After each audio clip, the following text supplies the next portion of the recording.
is Keir Starmer trying to do to the UK?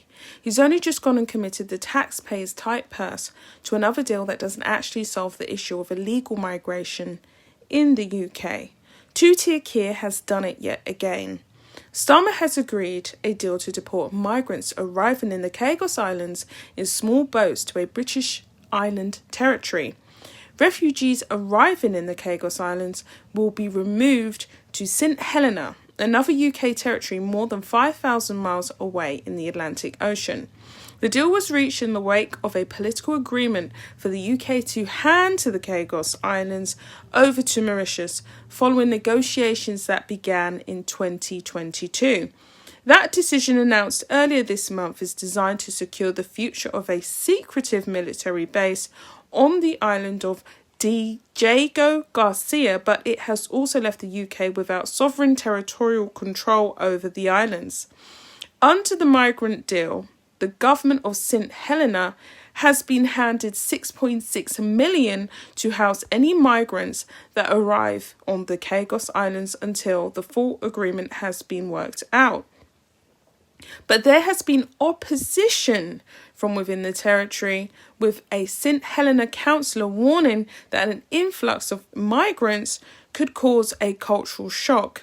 It is understood the arrangement will last for 18 months, with Mauritius taking responsibility of any arrivals after the Chagos handover deal comes into force.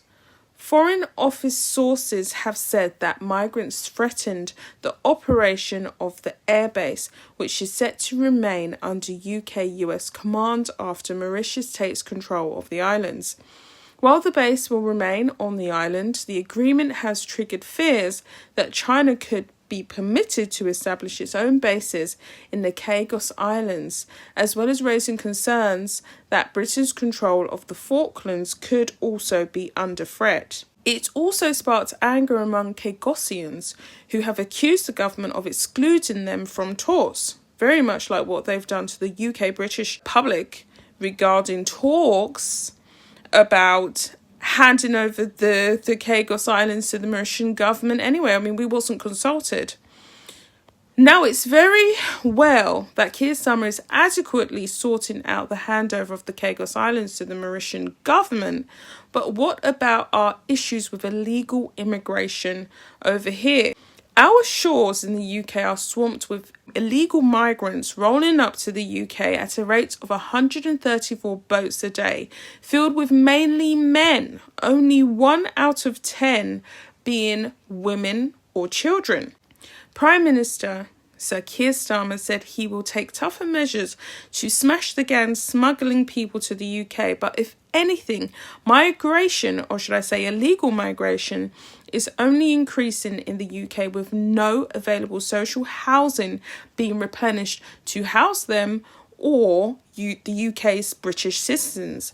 More than 27,500 people have crossed the channel in 2024 as of October 16th, and that's set to increase in as much as there's no real deterrent to them actually coming here, and it's increased under the handover to the Labour government. The total is more than for the same period in 2023. In 2023, the UK had the 5th highest number of people claiming asylum in Europe, with 329,000 applicants. Germany received more than a quarter of all first-time asylum applicants within the UK. Spain had the 2nd highest number, 160,000 people in 500, followed by France, 145,000, and Italy, 130,500 people. In 2023, the UK government made initial decisions on 93,303 asylum applications, including people attached to them, such as children or other dependents. And of course, a lot of the men who come over on boats have wives and they have children back home from their respective countries. And of course, they want them to join them in the UK, which only adds to the housing shortage and the economic fiscal pressures on the UK government. In the same period, Germany made 217,430 asylum decisions and granted 62%. France, a country with a similar size population to the UK, made 132,695 decisions and granted 31% of them.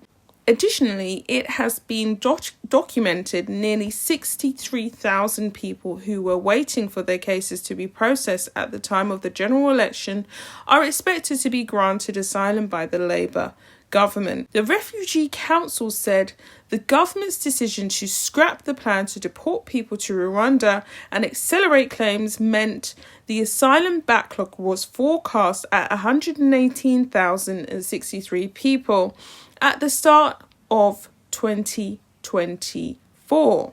59,000 cases lower than if the government had continued with the policy. Figures show that there were 118,882 people in the backlog by the end of June 2024. Based on the grant rates in the year to that date, the charity expects 62,801 people to be granted asylum. Enver Solomon said Labour had inherited an asylum system that was utterly broken down, and while decisive, early action has been taken to stop the system from falling over. There needed to be a comprehensive reform to create a fair, orderly and humane asylum system. A functioning system is one that quickly and accurately makes decisions about who has a valid reason to be protected in the UK and who doesn't, and supports refugees to rebuild their lives. Now, let me just stop there. The reality of it is that Britain is becoming more and more inhumane by the day, especially under the Labour government. Britain, as it stands, the UK government, all of them, as it stands from as far as I can see, they're failing to replenish social housing, which affects not just the lives of asylum seekers, but also British people here. Homelessness is at a record high over here. We have a lot of cuts, which are now set to affect many pensioners going into the winter. The cutting of the winter fuel payment, they're now raising VAT on private schools. Well, adding a VAT tax to private schooling, which is then in turn quite possibly going to affect state schools, because parents who can't afford these hikes in prices to send their children to these private schools, and a lot of them, people say these people are well off, they have the money. A lot of these people simply put their children into private schools because their children would be bullied because they have special needs. So it's not just a luxury purchase for a lot of these parents. A lot of these parents put these kids into these private schools so that they can get an adequate education that's going to take into account their special needs. They learn in a different way. And I'm all for that. Keir Starmer has obviously slapped a tax on that, and as we know, state schools' class sizes are quite big as it stands, and as you well know, the bigger the class size gets, the less children are able to adequately, effectively learn anything. So we have all of these issues, and of course we have Reeves, who's going to announce the budget, the fiscal budget, on the 30th of October, and God knows what she's going to say. But all I have to say really is that, in summary, it's becoming very inhumane. I see pensioners out in the stores who can't afford their weekly shopping. You know, they're deciding whether they should put money on their electric and gas or get a pack of rich tea biscuits. That's how bad it is. But anyway, I digress. All I can really say is that Keir Starmer has come up with a solution for illegal immigrants flooding the islands, the Chagos Islands, and yet he's not looking at the shores of the UK. It's double standards. It's definitely a perfect example of Mr. Two-Tier Keir. And I posed a question, and you guys can drop your thoughts in the comments. Why is he doing this? Why isn't he dealing with the backlog of, or should I say the issue that affects us over here in the UK? And that is illegal migration, which is only set to get worse with Keir Starmer dividing his attention and putting all of his efforts on matters that really don't affect us. I mean, the Chagos Islands are miles and miles away. What are you going to do for the people over here? How are you going to stop wasting the taxpayers' money on putting up asylum seekers in hotels, British hotels, which is costing us an exorbitant amount of money at £4.5 million a day? So with all that being said, guys, don't forget to like, comment and subscribe to the channel. And I'll be back with another one.